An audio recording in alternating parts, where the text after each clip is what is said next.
let us talk about how to translate mathematical phrases and mathematical sentence into algebraic expressions and equations. So, differentiate muna natin yung dalawa. Phrases, ito yung sa English natin without complete thought, and then yung sentence with complete thought. So, yung phrases sa math, ang tawag na doon is expressions, and then yung sentence, ang tawag na doon is equations. So, here are some of the words or phrases that can be used in translating, and then ito yung mathematical meaning. So, sum plus increased by more than, so addition yan. And then difference minus less than, magkaiba yon. And then decreased by. Yung less than dito, hindi yung symbol na ganito, no? Less than subtraction yon.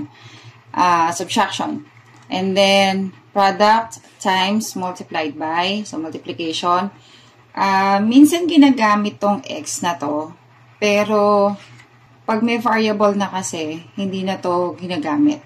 Ang naiisip kasi pagka may x, variable na siya. So, we use this instead. Or, kapag 2 times x, we simply write 2x.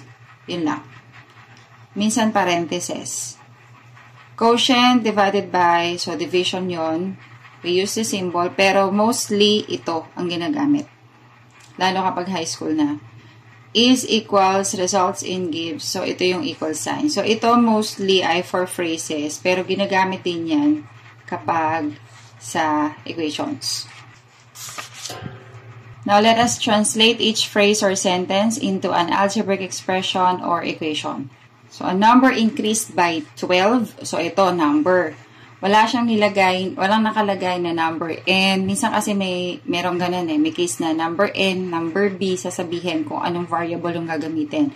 Pero sa case na to, wala. So, ibig sabihin, you are free to use any letter that you want. Usually, x yun. X yung gagamitin. So, increased ay plus. So, a number increased by 12 is simply x plus 12. Number 2, 7 less than a number.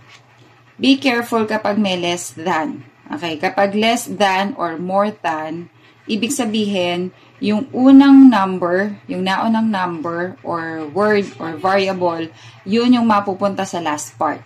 And yung word or number or variable na after ng less than, ito yung mauuna. So, 7 less than a number, less than is subtraction. 7 less than, so dapat nandito siya sa last. And then a number, we may use x. So, x minus 7 or n minus 7 or b minus 7 or m minus 7.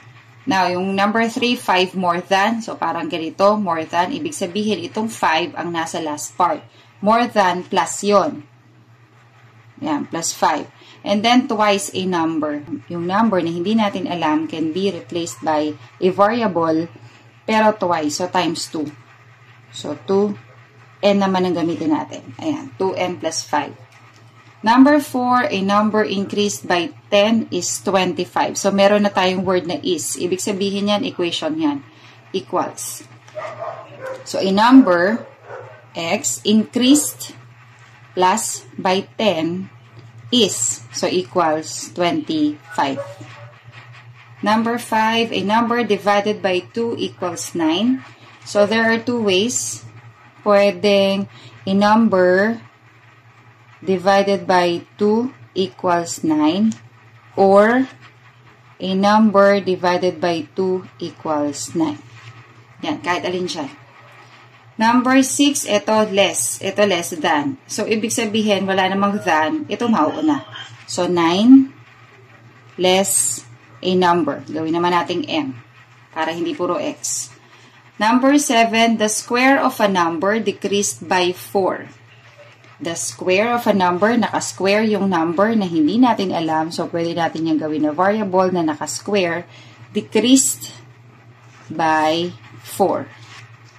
Number 8, twice the difference of a number and 4 is 10. So, this is an equation since merong is. Okay, so ito yung sagot, 10. So, twice daw nung difference ng number and 4. So, ibig sabihin, ito muna. Ito, naka-enclose yan. Twice nung difference, ito, x minus 4. Pero twice, so meron siyang 2 dito. Is, so equals 10. This is how you translate this. Number 9, the quotient of a number and 3. So, pwede namang x divided by 3, x divided by 3, or x over 3. Kahit alin. Number 10, 1 subtracted from a number. So, yung from na to, ibig sabihin, ito yung minuend. Minuend is ito, no? Yung sa parts ng subtraction, minuend yung binabawasan, and yung subtrahend yung binabawas. So, ito yung ating minuend, a number, subtracted yung 1. So, x minus 1. For your turn, translate this into algebraic expression and equation.